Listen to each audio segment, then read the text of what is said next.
할렐루야. 네 몸에서 나를 상속자라고 하는 제목을 함께 은혜를 나누고자 합니다.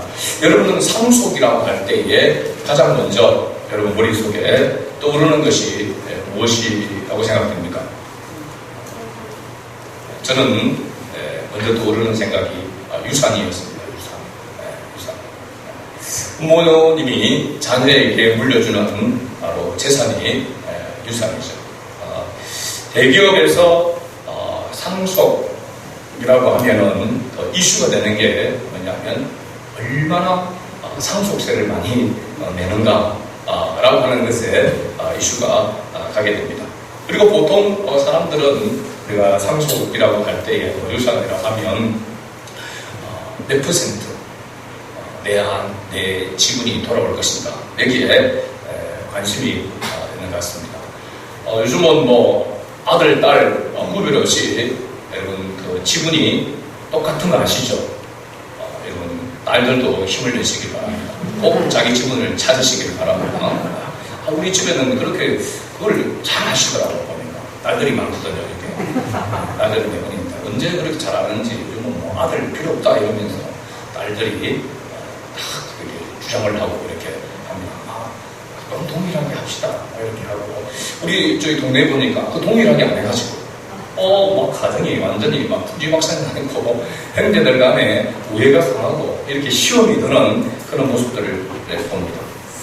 우리 예수 믿는 사람들도 살아가는 데 있어서 물질이 굉장히 중요합니다.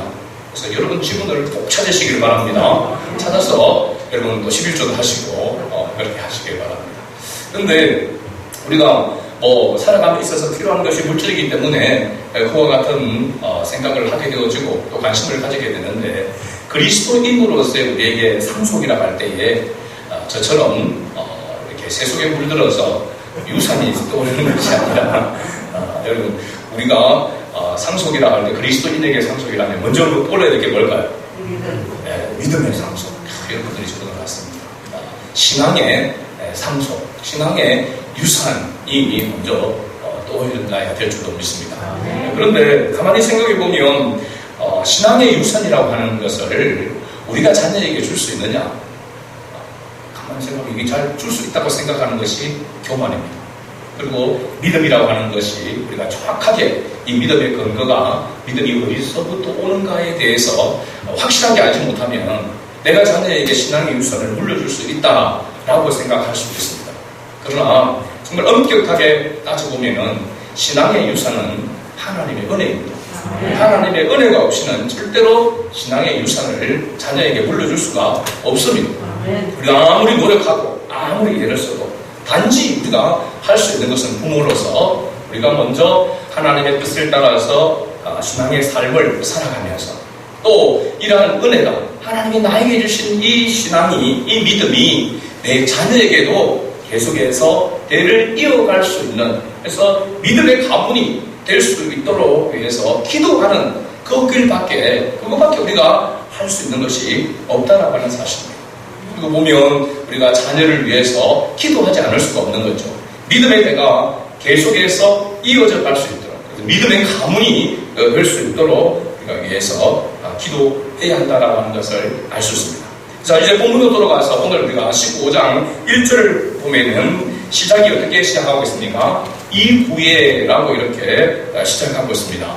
옛날 성경 번역에 보면은 이 일 후에라고 이렇게 번역이 되었습니다. 그렇다면 이 일이라고 하는 것이 어느 일을 말하고 있는가? 그리고 생각해 보면은 바로 앞장에 14장에 있었던 이 일을 말하고 있고 그 일 후에 하나님의 말씀이 아브라함에게 다시 계시로 임하였다라고 하는 것을 알 수 있습니다. 지난주 말씀 우리가 살짝 기억을 더듬어서 살펴보면 지난주 설교 제목 기억납니까? 두 왕의 환영사라고 하는 설교 제목만큼은 좀 기억을 했으면 좋겠습니다.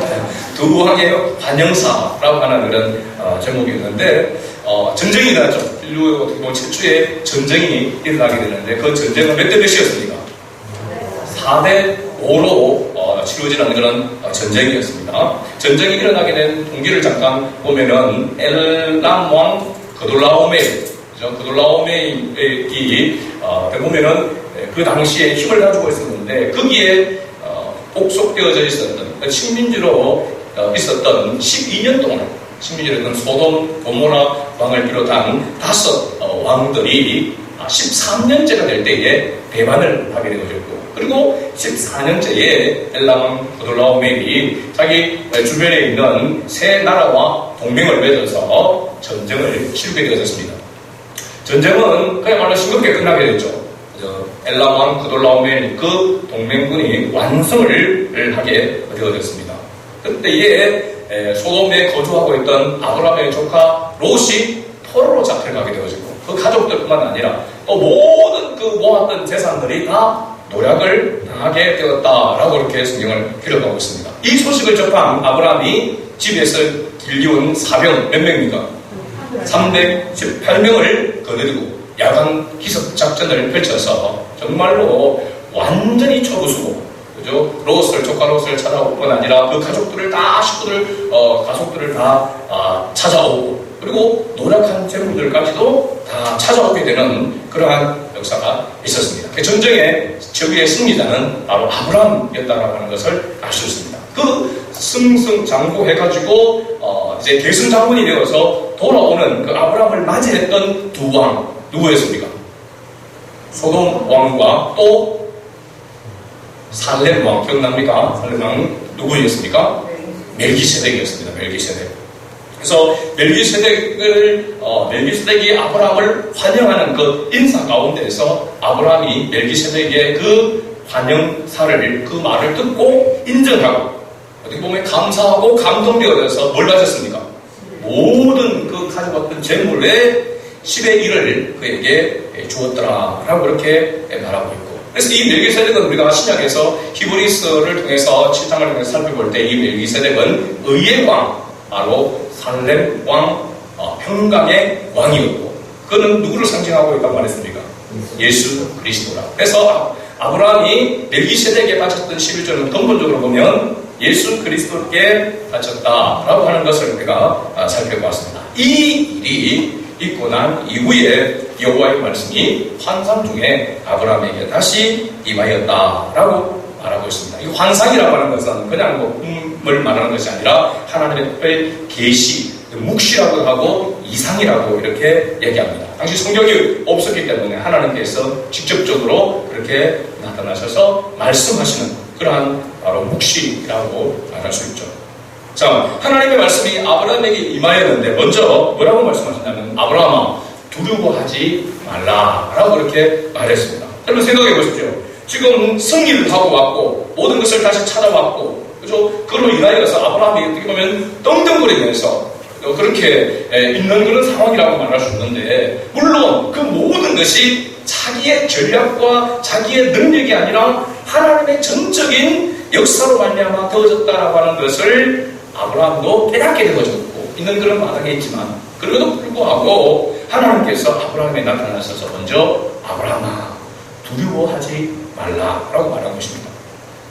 그러고 난 다음에 뒤에 보면 나는 네 방패요 또 지극히 큰 상급이라 했습니다. 방패는 어느 때에 사용하는 겁니까? 전쟁 때에 사용합니다. 화살을 막거나 칼을 막는 그러한 도구로 사용되어지는 것이죠. 뒤에 큰 상급이라는 것도, 이 상급은 전쟁에 있어서의 상급은 뭘 말하고 있냐면 승리를 말하고 있습니다. 그러니까 하나님께서 아브라함에게 방패가 되어주시고 그 방패만 되어줄 뿐만 아니라 승리하게 해주시겠다라고 그렇게 하나님께서 말씀하신 것입니다. 자, 왜 그런데 하나님께서 나타나셔서 이렇게 아브라함에게 말씀하셨는가 라고 생각해 볼 때에, 아브라함이 전쟁에 승리한 가운데 있었지만 그 마음속에 두려움이 있었다라고 하는 겁니다. 그럼 뭔 두려움이었을까요? 승리했는데 한 번의 전쟁으로 이 전쟁이 끝나는 것이 아니라 언제 다시 그돌라오멜이 또 더 강한 사람들과 동맹을 맺어서 쳐들어와서 보복할 수 있는, 얼마든지 보복할 수 있는 그런 가능성이 있기 때문에 아브라함은 앞으로 어떻게 이것을 감당할 것인가라고 하는 두려움이 그 속에 있었다라고 이렇게 보는 겁니다. 그래서 뒤에 방패와 상급이라고 하는 이 단어가 바로 또 전쟁이 일어날 수 있음에 대한 보복에 대한 그런 두려움을 가지고 있다라고 하는 그런 바로 단정이 되는 것이죠. 자, 주 여호와 하나님께서 아브라함에 그렇게 말씀하셨는데, 그렇다면 아브라함이 왜 그런 두려움을 느끼게 되었는가라고 생각할 때는 단순히 보복인데 왜 보복을 두려워하고 있었는가? 보복을 당하지 않으면 뭘 가지고 있어야 됩니까? 힘을 가지고 있어야 되는 것입니다. 그 힘의 상징, 그 힘의 원천이 어디에서 나오냐면 그 당시 고대 근동시대에서 보면은 넓은 땅과 또 자손들입니다. 자손들입니다. 자녀들이 많아야 되고, 그죠? 큰 땅을 가지고 있어서 부유해야 하는 것입니다. 많은 사람을 가지고 군사를 가지고 있어야만 이 어떤 나라가 침공을 해도 그것을 이겨내고 승리할 수 있는 것입니다. 그러니까 바로 아브라함이 내가 너의 방패가 되어주겠다, 승리를 하게 해주겠다라고 하는 하나님의 말씀에 대꾸를 하게 되죠. 아브라함이 뭐라고 말합니까? 주 여호와여, 무엇을 내게 주시려 하나이까? 이렇게 물으면서 물음과 동시에 아브라함이 자기가 답을 합니다. 뭐라고 말합니까? 나는 자식이 없사오니 나의 상속자는 이 다메섹 사람 엘리에셀이니이다 라고 말합니다. 나는 지금 무자합니다. 자식이 없습니다. 자식이 많아야, 자손이 많아야, 그죠? 그런 전쟁이 일어나고 침공하면 그걸 방어하고 이길 수 있는데 자식이 없는데 어떻게 그게 되냐? 나는 무자하다. 그러면서 나의 상속자는 이 다메섹 사람 엘리에셀, 여러분 기억합니까? 엘리에셀이 나중에 이삭의 아내를 찾으러 갈 때에, 그죠? 구하러 갈 때에 아브라함이 보냈던 종이었습니다. 근데 이 다메섹 사람이 엘리에셀이 아브라함에게 있어서는 굉장히 충성스러운, 전적으로 헌신하는, 믿을만한 그러한 사람이었다고 하는 것을 알 수 있습니다. 그래서 이 엘리에셀을 자기의 상속자로 삼으려고 하는 것입니다. 근데 자기가 생각할 때에 분명하게 이거는 방패가 되어주고 승리를 해주겠다라고 말하는데 자기의 모습을 볼 때, 자기 상황과 형편을 볼 때는 하나님 무엇을 주시려 하나니까? 자비는 하지 않습니다. 내가 아들이 없고 자손이 없는데 어떻게 하나님께서 나를 지켜주시고 방패가 되어주시고 또 승리를 해주시겠다는 말입니까? 라고 하는 그러한 모습이 여기에 담겨 있습니다. 그래서 그러나 하나님은 아브라함의 이 말에 어떻게 말씀하시는지 4절 말씀에, 우리가 4절 말씀을 다시 한번 읽어볼까요? 여호와의 말씀이 그에게 임하여 이르실 때 그 사람이 네 상속자가 아니라 네 몸에서 날 자가 네 상속자가 되리라 하시고 있습니다. 아브라함이 말하는 상속자와 아브라함이 생각하는 상속자와 하나님이 말씀하시는 상속자, 하나님의 생각에 있어서의 상속자에 뭐가 있습니까? 차이가 분명히 있다라고 하는 것을 알 수 있습니다. 아브라함이 말하는 상속자는 자기 몸에서 태어나지 않은 어떻게 외부인이라고 말할 수 있습니다. 그러나 또 이 상속자는 누가 정할 수 있습니까? 아브라함 자신이 정할 수가 있다는 것이죠. 그러나 하나님이 말씀하시는 상속자는 누가 주셔야만 되는 겁니까? 하나님께서 주셔야만 가능한 상속자입니다. 3절에 나오는 단어 가운데서 보면 3절에 보면 씨라고 하는 단어가 나오고 5절에 보면은 또 자손이라고 하는 단어가 나옵니다. 이 씨, 이 자손이라고 하는 단어는 원래 자손들, 그 다음에 씨라고 할 때는 반드시 복수로 쓰여지는 단어입니다. 그런데 오늘로 보니까 이 단어가 이 본문 여기에서는 뭐냐면 단수로 사용되어 있다고 하는 것이 특징입니다. 그러면 이 자손이, 여기서 말하는 이 자손이 무엇을 말하고 있는가? 여러분 갈라디아서 3장 16절 말씀을 보면은 이 말씀을 알 수가 있습니다. 갈라디아서 3장 16절 말씀 같이 읽어봅니다. 이 약속들은 아브라함과 그 자손에게 말씀하신 것인데 여럿을 가리켜 그 자손들이라 하지 아니하시고 오직 한 사람을 가리켜 네 자손이라 하셨으니 곧 그리스도라. 아멘. 자, 자손이라고 할 때는 자손들이어야 하는데 복수가 되어야 되는데 여기는 오직 한 사람, 단수로 이야기하는데 그 자손이 누구라고요? 그리스도라고 그렇게 말하고 있습니다. 그렇죠? 예수 그리스도 씨 자손, 다시 말하면 아브라함의 혈통을 통해서, 아브라함의 혈육을 통해서 하나님께서 그렇게 모든 것을 이루시겠다라고 하는 그런 의미가 있지만 실제적으로는 뭐냐면 아브라함의 혈통보다도 더 중요한 것이 그 혈통을 통해서 나올 씨, 자손, 바로 예수 그리스도를 말하고 있다라고 하는 것이죠. 그러면 진정한 상속자는 누굴 통해서? 예수 그리스도를 통해서 세워지게 되는 것이고, 상속자가 네 몸에서 날 상속자는 바로 누구를 가리키고 있느냐면 예수 그리스도를 가리키고 있다라고 하는 것을 우리가 깨달을 수가 있는 것이죠. 다시 본문으로 들어가서 창세기 15장 6절 말씀 보면 아주 중요한 말씀이 나옵니다. 이거는 같이 꼭 읽어야 돼요. 여러분이 밑줄 쫙 꺼야 될 그런 바로 구절입니다. 15장 6절 말씀 같이 읽어봅니다. 아브라함이 여호와를 믿으니 여호와께서 이를 그의 의로 여기시고. 아멘. 여호와 하나님을 믿었다라고, 아브라함이 여호와를 믿었다라고 하는 말이 처음 등장합니다. 생각해보세요. 갈대아 우르에서 그 우상을 섬기던 그 가문에서, 그 가족 가운데서 하나님께서 아브라함을 불러내셨습니다. 그리고 지금까지 계속해서 여러 가지 그런 사건들 속에서 하나님께서 아브라함을 보호하시고 지키시고 또 어떤 부분에서는 설득하시고, 그렇죠? 그렇게 해서 이끌어서 아브라함의 마음속에 뭘 심어주셨냐면 믿음을 심어주셨다는 사실입니다. 할렐루야. 그렇죠?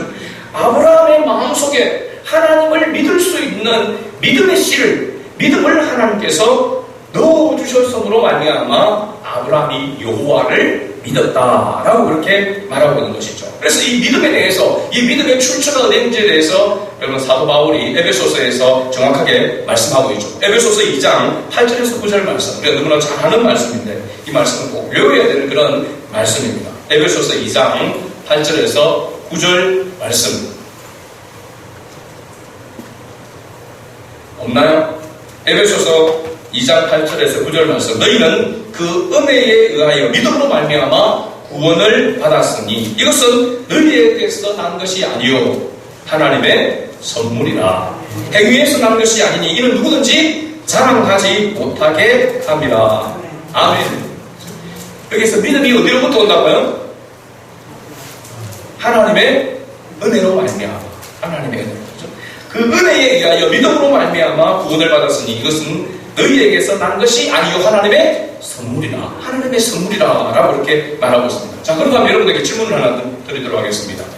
믿음의 반대말이 뭘까요? 믿음의 반대말 뭘까요? 믿음의 반대말 불신. 그죠? 불신. 정확하게 성경에서 말하는 믿음의 반대말은 불신이 아니라 행위입니다. 행위. 자, 그 근거를 우리가 한번 찾아보도록 하겠습니다. 믿음은 우리의 행위에 의해서 주어진 것이 아니다라고 하는 것을 말하고 있는데, 로마서 4장 1절에서 4절 말씀. 로마서 4장 1절에서 4절 말씀 좀 길지만 빠르게 좀 읽도록 하겠습니다. 그런즉 육신으로 우리 조상인 아브라함이 무엇을 얻었다 하리요. 만일 아브라함이 행위로서 얻었다 하심을 받았으면 자랑할 것이 있으려니와 하나님 앞에서는 없느니라. 성경이 무엇을 말하느냐? 아브라함이 하나님을 믿으되 그것이 그에게 의로 여겨진 바 되었느니라. 일하는 자에게는 그 삭시 은혜로 여겨지지 아니하고 보수로 여겨지거니와. 아멘. 아브라함이 믿음으로 말미암아 어렵게 되어진 것이 자기의 행위에 의해서 되어진 것이 아니다라고 하는 것을 말해주고 있죠. 그렇죠? 만약에 행위로서 얻어진 것이라면 그건 은혜가 아니라고 하는 것입니다. 선물이 아니라고 하는 것입니다. 자, 밑에 일하는 자에게는 그 삭시 은혜로 여기지지 않냐고. 일하는 자에게 삭은 당연한 뭐라고 했습니까? 보수로 여겨지게 되는 거죠. 근데 일을 하지 않은 자에게 뭔가를 주어졌다 하면 그것은 보수가 아니라 선물이라고 하는 것입니다. 그래서 은혜라고 이야기를 하고 있는 것이죠. 아브라함이 우리에게 믿음의 조상이 되는 것은 어떤 그가 믿음을 좋은 그런 믿음의 사람이 되어서서 믿음이 훌륭한 그런 사람이어서 믿음의 조상이 아니라 아브라함이 이와 같은 믿음을 가졌기 때문에 하나님이 선물로 주신 그 믿음을 가져서 그 믿음으로 말미암아 어렵담을 받은 자에게 롤 모델이 되는 거예요. 사실은 조상이라고 말하는 것보다는 지금의 말로 하면은 롤 모델인 것입니다. 모든 믿는 자에게 롤 모델이 되는 것이죠. 이와 같은 방법으로 우리도 어렵담을 받았다는 것입니다. 그래서 하나님께서 믿음을 넣어주셔서 그 믿음의 내용은 뭡니까? 예수 그리스도를 통해서 예수 그리스도께서 우리를 대신하여 십자가에 죽으심으로 우리의 죄가 사함을 받아서 하나님의 자녀가 되어진 이 믿음의 내용을 하나님께서 우리로 하여금 깨닫게 해주셨으므로 우리에게 그 믿음이 생겨지게 된 것입니다. 이것은 우리가 노력해서 얻어진 것도 아니요, 우리가 어떤 뭔가를 그런 탁월한 지식이 있어서 되어진 것이 아니고 하나님께서 그 믿음을 넣어주셨습니다. 하나님께서 그 믿음을 우리에게 은혜로 주셨으므로 우리가 가지게 된 것을 말하고 있습니다. 그러니까 믿음의 반대말은 불신이 아니라 엄격하게 말하면 행위가 되는 것입니다. 이해가 되시죠? 자, 그 다음에 우리가 지난 주일에도 언급을 했지만 의에 대한 그런 부분을 조금 더 살펴보면 로마서 3장 19절에서 22절 말씀입니다. 이건 더 기네요. 좀 더 빨리 읽어보겠습니다. 우리가 알거니와 무릇 율법이 말하는 바는 율법 아래에 있는 자들에게 말하는 것이니 이는 모든 힘을 받고 온 세상으로 하나님의 심판 아래 있게 하려 함이라. 그러므로 율법의 행위로 그의 앞에 의롭다 하심을 얻을 육체가 없나니 율법으로는 죄를 깨달음이니라. 이제는 율법 외에 하나님의 한 의가 나타났으니 율법과 선지자들에게 증거를 받은 것이라. 곧 예수 그리스도를 믿음으로 말미암아 모든 믿는 자에게 미치는 하나님의 의인이 차별이 없느니라. 아멘. 하나님께서 믿음을 주시고 그 믿음에 근거하여 어렵다 하심을 분명하게 말씀해 주고 있습니다.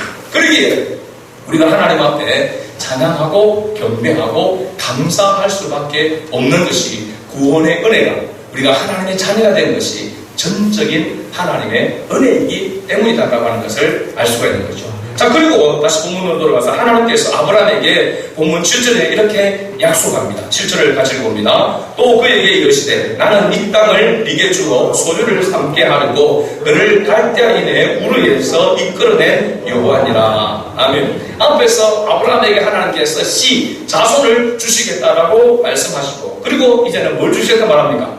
땅을 주시겠다라고 이렇게 말합니다. 여러분, 자손과 땅이 있고 다스리는 왕이 있으면 그게 뭐가 되는 겁니까? 나라가 되는 것이죠. 그죠? 국가가 되는 것입니다. 하나님께서 다스리는 나라를 아브라함의 구슬을 통하여 엄밀히 말하면 혈통이 아니라 아브라함이 믿었던 방식으로 어렵게 되는 사람들을 통하여 나라를 세우시겠다라고 이렇게 약속하고 있습니다. 그 나라의 DNA라고 할 수 있는 것이 바로 예수 그리스도다라고 하는 것을 말하고 있죠. 그러니까 아직 믿음이 연약한 아브라함이 또 하나님 앞에 질문을 합니다. 땅을 주시겠다고 이야기하니까 지금은 보복도 두려운데 땅을 주시겠다고 말하고 있습니다. 8절 같이 읽어봅니다. 그가 이르되 주 여호와여 내가 이 땅을 소유로 받을 것을 무엇으로 알리까? 아브라함의 생각의 입장에서 우리가 보면은 그렇죠, 그죠? 아니 지금 얹혀 사는 입장이잖아요, 그죠? 아무리 그 족속에 얹혀 사는 그런 상황이거든요. 그런 땅에서 언제 어떻게 떠나야 될지 멸망을 당하게 될지도 알 수 없는 그런 상황인데 하나님께서는 자꾸 방패가 되어주시겠다, 승리하게 해주시겠다, 자손을 주시겠다, 또 땅을 주시겠다 라고 이렇게 말합니다. 물론 하나님께서 지금까지 아브라함에게 주신 것만 해도 아브라함은 감지덕지죠, 그죠? 그걸 알고 있습니다. 그런데 지금 생각할 때에 이 국가, 이 민족을 이룬다라고 하는 것은 아브라함에게서는 너무나도 동떨어진 그런 것 같이 느껴진 것입니다. 그래서 믿음이 있지만 아직까지 하나님에 대한 전적인 그런 확신이 부족한 상태에 있는 우리의 모습과 같습니다. 그래서 이렇게 이 아브라함이 사실 하나님 앞에 이 질문을 던진 뉘앙스는 이렇습니다. 아니 말씀만 하지 말고 증거를 보여주세요. 그렇게 이야기하는 것입니다. 그러니까 9절에 여호와께서 그에게 이르시되 나를 위하여 3년 된 암소, 3년 된 암염소와 3년 된 순장과 3비둘기와 비둘기 새끼를 가져올지니라. 이 재물을 이야기하고 있죠. 재물. 여기 3년 된 암소부터 시작해서 집비둘기 새끼까지 이건 뭐냐면 부자나 가난한 자 모든 사람들이 하나님 앞에 드려줄 수 있는 그 재물을 이야기합니다. 모든 사람들까지 다 누구나 할 것 없이. 그죠? 그리고 이 재물들을 쪼개었다라고 이렇게 말하죠. 쪼개었다. 그죠? 쪼개었다라고 이렇게 이야기하는데, 이 쪼개었다라고 하는 것은 바로 죽음을 이야기하고 분리를 이야기합니다. 이 재물의 완전한 죽음을 뜻하고 있죠.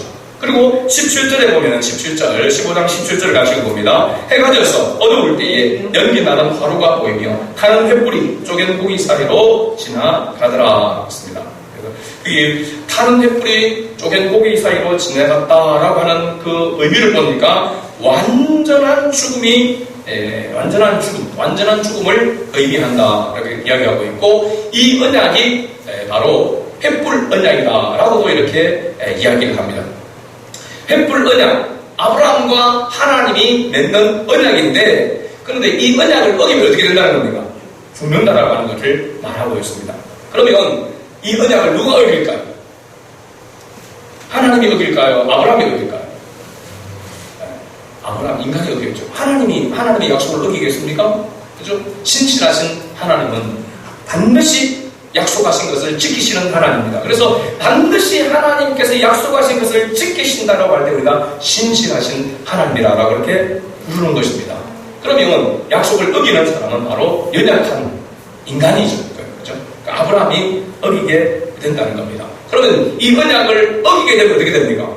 죽어야 되는 것이죠. 그죠? 아브라함이 죽어야 되는 겁니다. 자, 아브라함의 자손들이 이 언약을 어김으로 13절에 보면 이방에 객이되어 그들을 섬기겠고 그들은 400년 동안 이 자손을 괴롭힐 것이다 라고 이렇게 말씀합니다. 아브라함과 그의 자손이 이를 어겼다면 반드시 뭘 면치 못하는 겁니까? 죽음을 면치 못하는 겁니다. 근데 아브라함이 죽습니까? 물론 아브라함이 나이 들어서 죽게 되어지죠. 아브라함의 후손들이 하나님의 이 말씀을 어기게 됩니다. 여러분, 이스라엘 백성들이 애굽의 노예로 가게 되어지고 노예로 생활하게 되어지는 그런 그 모습들을 보게 되면 하나님의 말씀에 온전히 순종하지 못한 그러한 부분들이 있습니다. 그래서 그들이 400년 동안, 정확하게는 430년 동안 애굽의 노예로 있게 되어지죠. 그 모든 것에서의 원인을 보게 되어지면 하나님의 언약을 어기게 될 때에 죽게 되는 것입니다. 그래서 이스라엘 백성들의 모습을 통해서 하나님께서 우리가 연약하다라고 하는 겁니다. 하나님의 긍휼하심이 없이는 우리는 하나님의 뜻 가운데 살아갈 수 없는 존재, 구원받을 수 없는 존재라고 하는 것을 사실은 보여주는 것이죠.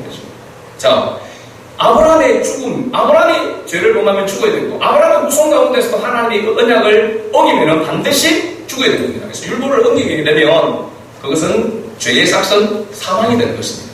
그런데 그 죄로 말미암아 자기가 죽느냐? 누가 대신 죽습니까? 예수 그리스도께서 대신 죽어주시는 것입니다. 그래서 하나님께서 하나님 자신이 신이 제물이 되어져서 우리를 구원하시기 위해서, 우리의 죄를 대속하기 위해서 죽어주심으로 우리가 죄의 용서함을 받고 하나님의 자녀가 된다는 것, 이것을 깨닫는 것이 믿음인 것입니다. 하나님께서 깨닫게 해주시는 것입니다. 그래서 이 믿음은 어디로부터 온 것인가 보면 정확하게 여호와 하나님께로부터 온 것이다. 그래서 누구든지 성령으로 말미암지 않고는 하나님을 아버지라 할 수 없다라고 하는 것은 정확한 진리가 되는 것이죠. 이 믿음의 근거에서 구원이 이루어졌기 때문에 하나님의 은혜라고 하는 것이고, 이 은혜, 이 믿음에 실효된 자가 상속자가 되는 것이다. 하나님의 상속자가 되는 것이죠. 그래서 하나님의 구원은 인간의 의지나 계획, 또 노력이나 능력, 공로가 아니라 전적인 하나님의 역사인 것입니다. 이 믿음을 가진 자는 하나님의 언약을 기억하고 하나님께 영원토록 감사하며 찬양의 제사를 드리는 삶을 살게 되는 것입니다. 이 마땅한 것이죠.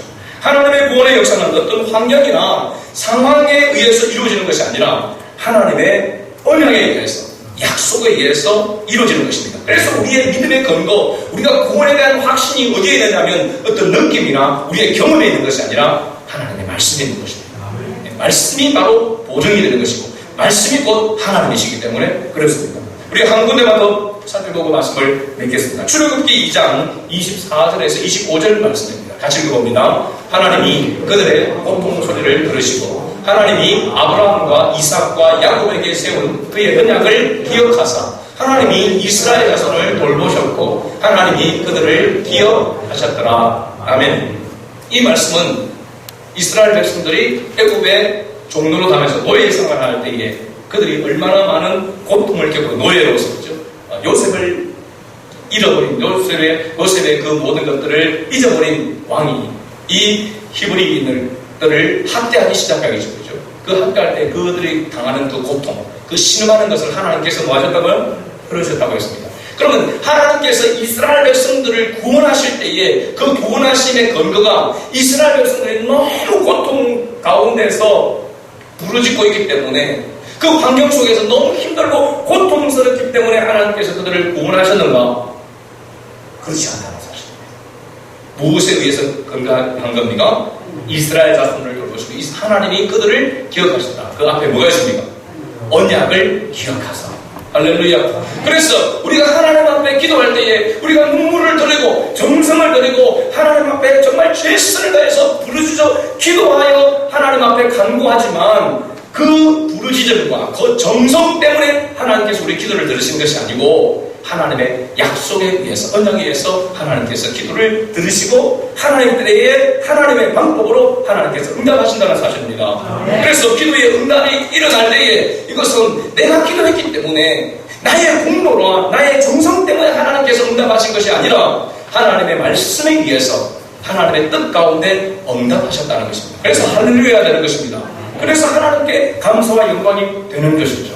할렐루야. 오늘 우리가 하나님의 자녀가 되어지고 우리가 하나님을 예배하고 하나님을 섬길 수 있는 이것이 얼마나 크고 귀한 은혜인지 우리가 잊어서는 안 된다는 것입니다.